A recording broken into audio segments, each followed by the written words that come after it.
어제가 두 번째였고요. 오늘이 세 번째입니다. 자, 라합의 세 번째 붉은 줄. 오늘 여호수아 2장 17절로부터 20절까지 말씀을 함께 읽고 같이 주님의 말씀을 나누도록 하겠습니다. 그 사람들이 그에게 이르되 내가 우리에게 서약하게 한 이 맹세에 대하여 우리가 허물이 없게 하리니 우리가 이 땅에 들어올 때에 우리를 달아내린 창문에 이 붉은 줄을 매고 내 부모와 형제와 내 아버지의 가족을 다 내 집에 모으라. 누구든지 내 집 문을 나가서 거리로 가면 그의 피가 그의 머리로 돌아갈 것이요 우리는 허물이 없으리라. 그러나 누구든지 너와 함께 집에 있는 자에게 손을 대면 그의 피는 우리의 머리로 돌아오려니와 내가 우리의 이 일을 누설하면 내가 우리에게 서약하게 한 맹세에 대하여 우리에게 허물이 없으리라. 자, 그 사람들이 그러니까 여호수아가 보낸 정탐꾼들이 기생 라합과 일종의 언약을 맺는 장면이 여기에 나옵니다. 그 언약의 내용은 기생 라합이 요청을 해서 맺어진 언약이에요. 내가 우리에게 서약하게 한 이 맹세. 그러니까 기생 라합 편에서 이 두 정탐꾼들에게 우리와 맹세를 하자. 그런데 이 맹세를 우리가 허물이 없게 하겠다. 이 말은 무슨 말이냐면 맹세를 맺어놓고 이행되지 않으므로 그것이 우리에게 허물이 되게 되는 그런 일은 절대 만들지 않는다. 이 말은 다시 말하면 우리는 이 맹세를 완벽하게 지킬 것이다 라고 하는 그런 서약을 지금 하고 있다는 것입니다. 우리가 이 땅에 들어올 때에 우리를 달아내는 창문에 이 붉은 줄을 그러니까 붉은 줄을 하나 준 겁니다. 붉은 줄을 하나 주고 그리고 내 부모와 형제와 내 아버지와 가족을 다 내 집에 이 붉은 줄이 드리워진 그 집 안으로 이 라합의 사랑하는 이들을 다 불러 모아라. 만일 누구든지 이 집 밖으로 나가면 그가 죽임을 당한다 하더라도 그건 우리의 허물이 아니다. 그 사람이 이 붉은 줄이 드리운 집 바깥으로 나갔기 때문에. 자, 이런 맹세가 기생 라합과 두 정탐꾼 사이에 맺어진 것입니다. 어제 우리가 함께 다루었던 말씀에서 이 기생 라합이 상당한 수준에 달했던 상당한 깊이에 달했던 그 믿음의 놀라운 고백을 하고 있는 장면을 우리가 보았죠. 그 첫 번째 믿음의 고백은 여호와께서 이미 이 여리고 땅을 여리고 사람들로부터 빼앗아 이스라엘 백성들에게 주셨다라고 하는 걸 나는 알고 있다. 기생 라합은 역사의 주관자 되시는 하나님의 손길이 이 모든 일들을 주관하고 있다는 걸 고백하고 있습니다. 그러니까 하나님께서 이미 이 땅을 뺏어서 너희들에게 주셨다는 걸 난 안다. 두 번째, 이스라엘의 하나님 여호와는 하늘에서도 하나님이시고 땅에서도 하나님이시다. 그러니까 이스라엘의 하나님 여호와는 오직 한 분뿐이신 진짜 하나님은 여호와 하나님은 하늘에서도 땅에서도 오직 여호와 하나님 한 분뿐이시다라고 하는 것이 기생 라합의 고백입니다. 우리가 여러분 그 지난 주일에 바울 사도가 에베소 교회를 섬기는 디모데에게 에베소 교회에 양의 탈을 쓰고 이리들이 들어와 교회를 혼란스럽게 하고 성도들을 넘어뜨리는 그와 같은 일들이 벌어질 것에 대해서 말하며 네가 기독교의 복음의 교리에 탄탄하게 세워져야 한다 하면서 바울이 디모데에게 목사가 목사에게 가르쳐준 첫 번째 확실하게 붙잡아야 되는 교리가 뭐냐? 하나님은 한 분뿐이시다라는 것이었어요. 근데 한 분 하나님께 세 분의 위격이 계시다느니 삼일체 미스테리에 대하여 바울은 이야기를 했죠.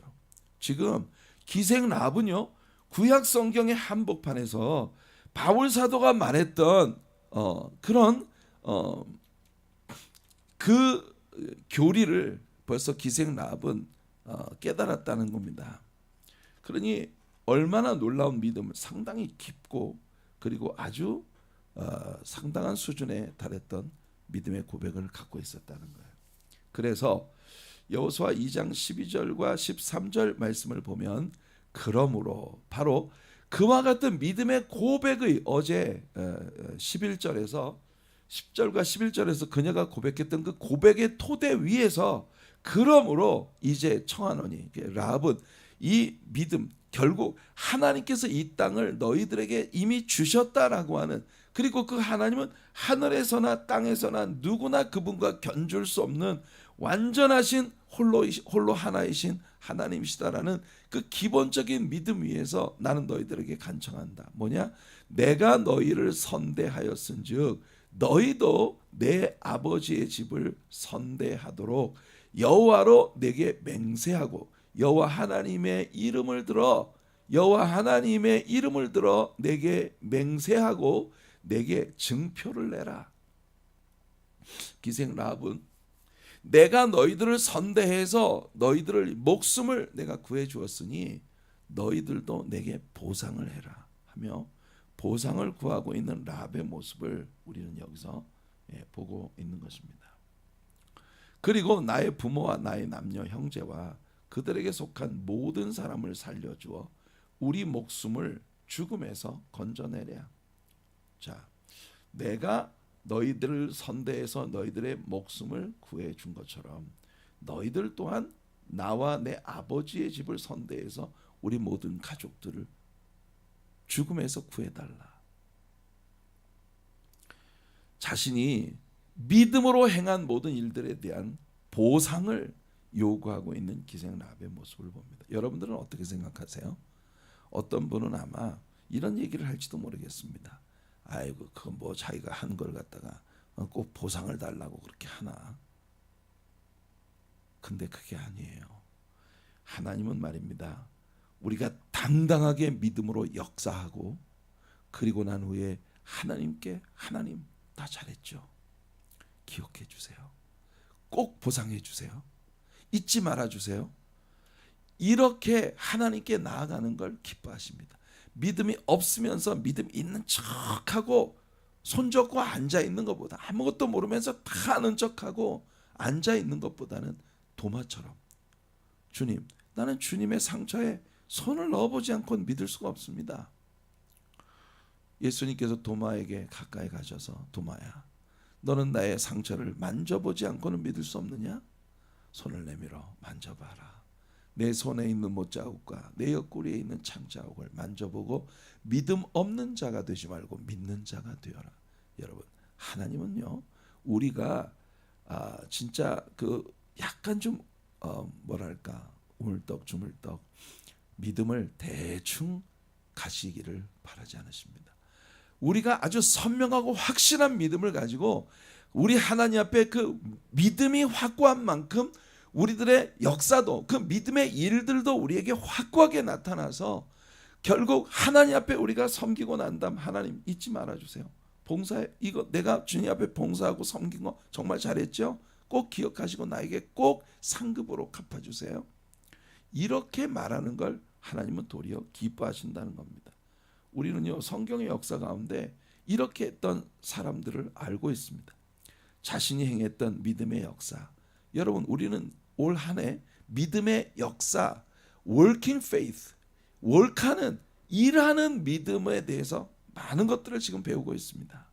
역사하는 믿음에 대해서 하나님의 보상, 하나님의 보상을 요구하고 있는 그런 라합처럼 믿음으로 역사해 놓고는 하나님의 인정과 상급을 당당하고 담대하게 하나님께 요구하는 이런 사람의 모습을 하나님이 기뻐하셔요.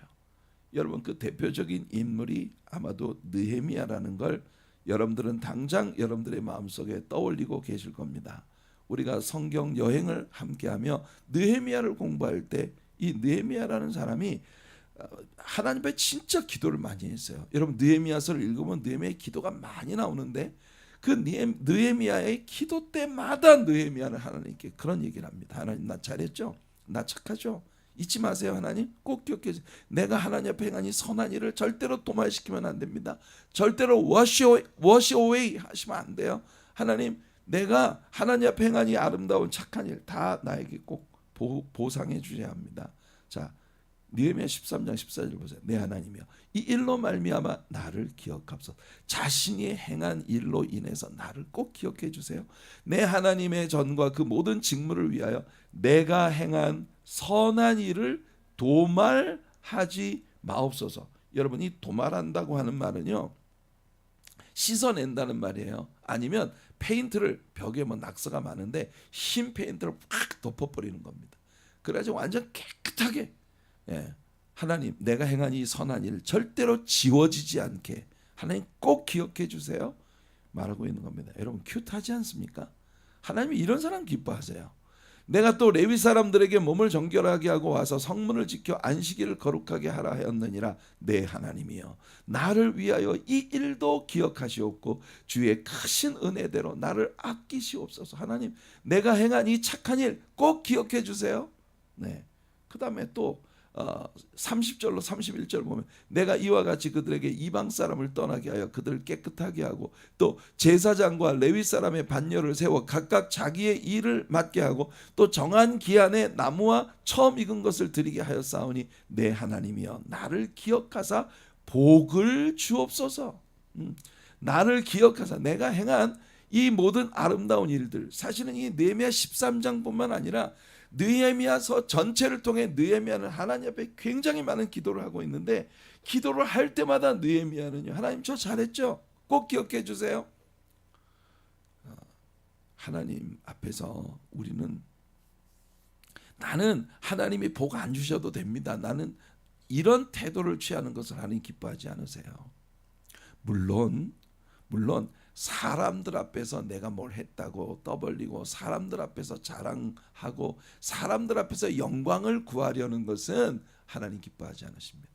그러나 최선을 다해서 내가 하나님 앞에 정말 하나님의 눈동자 앞에서 내가 최선을 다해 모든 걸 열심히 하고 그리고 난 다음 하나님 앞에는 어린아이 같이 하나님 잘했죠? 저 착하죠? 꼭 기억해 주세요. 하나님. 느헤미야 so cute. 그렇지 않습니까 여러분? 저는 그 느헤미야가 굉장히 아름다워 보입니다.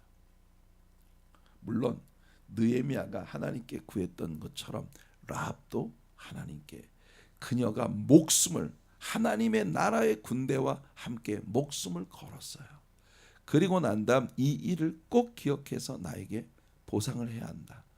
그런데 기생 라합이 원했던 보상은 세상에서 명예를 얻거나 부를 얻거나 또는 권세를 얻거나 뭐 벼슬을 얻거나 이런 종류의 보상이 아닙니다.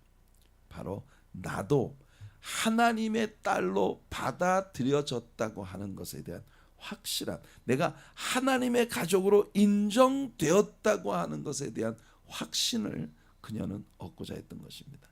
그래서 나와 내 아버지의 집을 선대하여 내가 당신들의 목숨을 구해준 것처럼 당신들도 우리 가족들의 목숨을 구해달라. 당연히 우리가 하나님 앞에 구원받은 것은 우리의 공로나 우리의 노력으로 구원받은 게 아니에요. 오직 어린 양의 보혈로만 구원을 받습니다. 하지만 라합은 지금 목숨을 걸고 여호와 하나님을 향한 그녀의 믿음을 증명하고자 했던 거예요. 라합은요, 하나님 앞에 자신의 믿음을 증명하고자 했고, 그래서 하나님, 나의 믿음이 하나님께 받아들여져서 나도 하나님의 가족으로 인정되었다고 하는 걸 하나님 나에게 꼭 확신시켜 주시옵소서. 이게 라합이 하나님께 바라고 있는 보상인 거예요. 여러분들에게도 이런 믿음이 있으시기를 바랍니다. 사도행전 16장에서 바울과 실라가 감옥에 갇혔을 때 그 감옥에 있는 간수가 와서 바울에게 묻습니다. 형제들아, 그러면 우리가 어찌하여야 구원을 얻겠느냐? 네, 구원은 우리의 노력이 아닌 어린 양의 보혈로만 가능합니다. 하지만 우리의 구원이 진짜 구원이라면 그 구원이 우리의 가족들에게까지 영향을 미치게 된다. 이게 하나님께서 우리에게 주시는 가르침이에요. 그래서 여러분, 그 바울과 실라가 우리가 어떻게 해야 구원을 얻겠느냐고 물었던 그 간수에게 이렇게 답변을 합니다. 주 예수를 믿으라.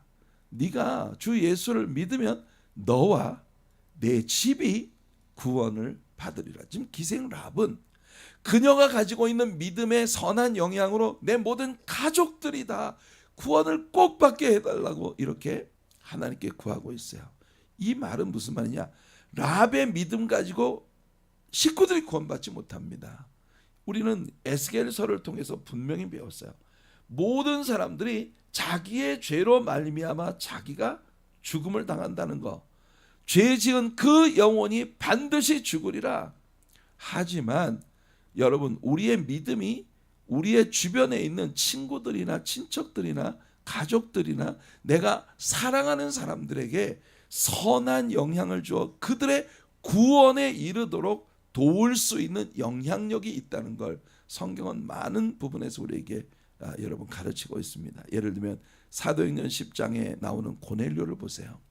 고넬료는 자기의 일가, 친척, 친구들을 전부 불러 모아 자기 집에 모아놓고 베드로에게 청했습니다.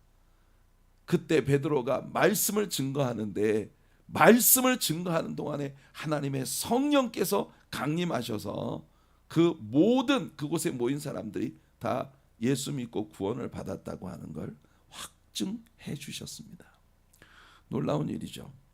여러분들, 아비의 믿음으로 자식이 사는 법이 없고 자식의 믿음 때문에 아비가 살지 못합니다. 하지만 우리가 진정한 믿음을 가지고 있다면 진정한 믿음의 우리의 삶의 역사와 우리의 믿음의 역사와 우리의 선한 믿음의 영향이 내 주변에 있는 나를 바라보는 모든 사람들에게 예수를 믿고 싶게 해주고 예수를 믿게 만들어주고, 여러분, 눈에 보이지 않는 주님을 내 삶을 통해 풀어가며 살아가는 그런 생을 가진 사람이 누군가 하나 내 옆에 있다는 건 그 옆에 있는 사람까지 큰 복을 누리게 만들어주는 역할이 된다는 겁니다. 이때 라합은 정탐꾼들에게 내가 하나님의 딸로 나도 하나님의 가족으로 받아들여졌다고 하는 것에 대한 증표를 달라고 요구합니다. 여러분, 하나님 앞에 내 구원에 대한 증거를 나에게 보여주시옵소서라고 간구하는 건 여러분이 기생 람만이 아니었습니다.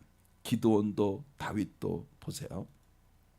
기드온이 사사기 6장 17절에 이렇게 말합니다. 지금 여호와의 사자가 기드온에게 나타났어요. 그래서 오브라에 있는 밭에서 제단을 쌓고 그 제단의 이름을 여호와 샬롬이라고 그렇게 제단의 이름을 붙였습니다. 그때에 기드온이 내가 지금 대화를 나누고 있는 당신이 살아계신 하나님이시라는 걸 나에게 표징을 보여주시옵소서 이렇게 구한 거예요. 나와 말씀하시니가 지금 나와 말씀하신 당신이 주님이시라는 걸, 나와 말씀하시는 당신이 하나님이시라는 걸 나에게 표징을 통해 보여주시옵소서. 그때 여호와의 사자가 기드온에게 말합니다. 너 가서 제물들을 가지고 와서 여기 제단을 쌓아라.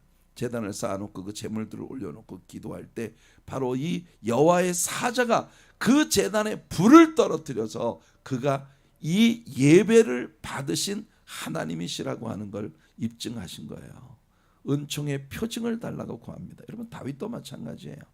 시편 86편 다윗의 기도입니다. 다윗의 기도 가운데 은총의 표적을, 이게 옛날 우리 개역한글 성경에서는 은총의 표징을 내게 보이소서. 그러면 나를 미워하는 그들이 보고 부끄러워하오리니 여호와여 주는 나를 돕고 위로하시는 이시니이다. 하나님 나를 도우시고 나를 위로하시는 분 아닙니까? 그러니 하나님의 역사로 나에게 이 은총의 표징을, 확실한 표적을 나에게 보여주세요. 이게 다윗의 기도였어요. 기드온도 은총의 표징을 구했고 다윗도 은총의 표징을 구했으니 성도 여러분, 여러분들도 하나님 앞에 은총의 표징을 구하는 여러분들이 되시기 바랍니다. 믿음 없이 그냥 믿는 척하고 살면 안 돼요. 확실하게 믿고 하나님 나에게 확실한 표징을 보여주시옵소서. 구하면 주십니다. 구하면 주셔요. 그래서 라합에게 주어진 구원의 표식이 뭐였느냐? 바로 붉은 줄입니다. 단도직입적으로 말씀드릴게요. 이 붉은 줄은 무엇을 말하느냐? 바로 예수 그리스도의 십자가의 표징입니다. 예수 그리스도의 십자가의 표징. 이 정탐꾼들은 기드온에게 라합에게 이 붉은 줄을 주면서 네가 나를 달아내린 우리를 달아내는 이 창문에 붉은 줄을 매달아라. 그러면 이스라엘의 군대가 여호수아의 군대, 예수의 군대가 진격해 올 때 그때 창에 붉은 줄이 매달려 있는 이 집은 누구도 공격하지 않을 것이다. 17절을 보시면 그 사람들이 그에게 이르되 내가 우리에게 서약하게 한 이 맹세에 대하여 우리가 허물이 없게 하리니 이게 라합의 요청이 받아들여졌다. 그리고 반드시 우리가 실수 없이 이행할 것이다. 이 언약에 대해 우리에게 허물이 돌아오지 않도록 반드시 우리는 이것을 약속을 지킬 것이다 라고 약속을 한 겁니다. 붉은 줄을 창문에 들이오라. 내 사랑하는 사람들을 그 집에 모아라. 여러분, 예수 그리스도가 다시 이 땅에 오시기 전에 우리가 받은 숙제가 이겁니다. 십자가 그늘 아래로 우리는 들어가야 합니다. 오늘 우리가 이 찬양을 부른 이유가 그거야. 415장 찬양을 부른 이유가 십자가 그늘 아래에서 나 이제 정말 쉴 곳을 찾은 겁니다. 십자가 그늘 아래에서 우리는 정말 내가 저지른 모든 일들이 그 죽음에 처할 수밖에 없는 일들이었지만 예수님의 십자가 그늘이 나를 덮어 한량없는 주님의 은혜를 받게 했다는 겁니다. 여러분, 교회는요 부끄러운 존재예요. 기생 라합의 집이 얼마나 부끄러운 집이었겠는지 생각해 보세요. 라합이 기생 노릇을 하던 prostitute, 창녀 노릇을 하던 곳이 바로 그 집입니다. 그런데 그 집에 붉은 줄이 드리워졌다는 이유 하나만으로 그 집에 모인 그 죄악된 사람들이 다 구원을 받게 된다는 것. 이게 합리성이 없다고 믿음 없는 사람들은 생각하겠지만 이것이 주님의 약속입니다. 여러분, 역사 속에서 교회는 아직도 부끄러운 존재입니다. 교회 안에서 얼마나 많은 사람들이 서로 낙심시키고 상처 입히고 싸우고 다투고 갈리고 나누고 찢기고 합니까? 여러분, 역사 속에 교회가 한 번도 완벽했던 적이 없어요. 그런데 중요한 건 뭐냐면은 하나님께서 역사 가운데 예수 그리스도의 교회 이외에 다른 어떤 대안도 주신 적이 없다는 겁니다. 여러분, 십자가 아래 모인 사람들은 절대로 멸망받지 않는다. 이게 하나님의 약속이거든요. 이게 교회의 권세입니다. 교회라는 공동체가 역사 속에 항상 부끄러운 공동체였다는 것. 여러분 생각해 보세요. 스펄전 같은 그런 목사님이 늘 시가를 피우고 있는 그런 모습을 생각해 보세요.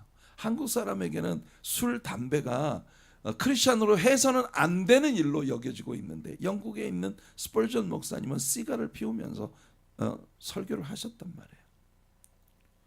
존 칼빈, 이 칼뱅을 개신교 신자들은 모두 존경합니다. 왜냐하면 존 칼뱅이 만들어낸 그 기독교 강요가 바로 우리 개신교 신자들이 믿고 있는 이 신학적 교리적 정립을 완벽하게 해놓은 사람이에요.